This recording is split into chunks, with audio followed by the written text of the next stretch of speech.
اعوذ باللہ من الشیطان الرجیم، بسم اللہ الرحمن الرحیم۔ السلام علیکم ناظرین، میں ہوں آپ کا ہوسٹ محمد عقیل اور ہمارے اس چینل میں خوش آمدید۔ ناظرین کرام، ایک مرتبہ حضرت امام علی علیہ السلام کی خدمت میں ایک شخص آیا اور دستے ادب کو جوڑ کر عرض کرنے لگا کہ یا علی، شادی کے بعد مجھے میری بیوی اتنی اچھی کیوں نہیں لگتی؟ میں نے عورت سے شادی کی اور نکاح کیا، بہت کوششوں اور منتوں کے بعد کیا، لیکن شادی کے بعد میری بیوی کے لیے پیار مجھے بہت معمولی سا لگتا ہے۔ آخر ایسا کیوں ہے؟ بس یہ کہنا تھا۔ تو امام علی علیہ السلام نے فرمایا، اے شخص، یاد رکھنا، انسان ہر اس چیز کو خاص سمجھتا ہے جو اس کے لیے حاصل کرنا مشکل یا ناممکن ہے۔ اگر آج تم اپنی بیوی کے لیے وہ پیار، وہ احساس نہیں رکھتے جو اس کے لیے نکاح سے پہلے رکھتے تھے، تو اس میں قصور تمہاری بیوی کا نہیں بلکہ تمہاری ہی سوچ کا ہے۔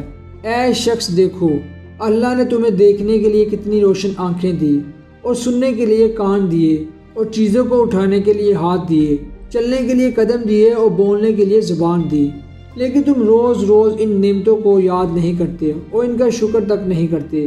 یہ نعمتیں تب تم یاد کرو گے جب تم اس نعمتوں سے محروم ہو جاؤ گے۔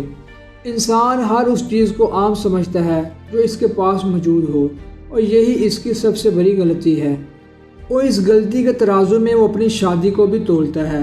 شادی کے بعد مرد کو یہ لگتا ہے کہ اگر میری بیوی خاص ہوتی تو مجھے اتنی آسانی سے حاصل نہیں ہوتی۔ افسوس ہے کہ وہ اللہ کی نعمتوں پر شکر نہیں کرتا، بلکہ اپنی حقیر سوچ سے اللہ کی نعمتوں کو بھی حقیر سمجھنے لگتا ہے، اور پھر کسی دوسری تمنا کی خواہش کرتا ہے اور اس کے پیچھے بھاگ کر اپنے آپ کو رستا کر بیٹھتا ہے۔ اے شخص، یاد رکھنا، خواہشات کی حقیقت سوائے دھوکے کے کچھ نہیں، اور آج جس خوشی کے پیچھے تم بھاگ رہے ہو، اسے حاصل کرنے کے بعد تمہیں وہ معمولی سی لگنے لگے گی، اور انسان کا پیٹ صرف قبر کی مٹی بھر سکتی ہے۔ اور وہ کہنے لگا کہ یا علی، ایسا کیا کروں کہ میری سوچ، میرا پیار میری بیوی کے لیے پہلے جیسا ہو جائے۔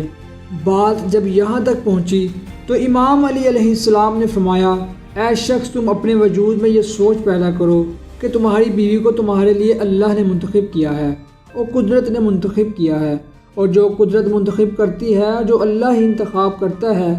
آج جو چیزیں تمہیں اچھی نہیں لگتی، ذرا صبر کر کے سوچو کہ اس میں اللہ کی کوئی مصلحت ہوگی۔ جب تم یہ سوچ کو تسلیم کرنے لگو گے تو تمہارے وجود میں تمہاری بیوی کے لیے دن بہ دن پیار بڑھتا رہے گا۔ تو دوستو، اسی کے ساتھ ہی آج کی ہماری ویڈیو کا اختتام ہوتا ہے۔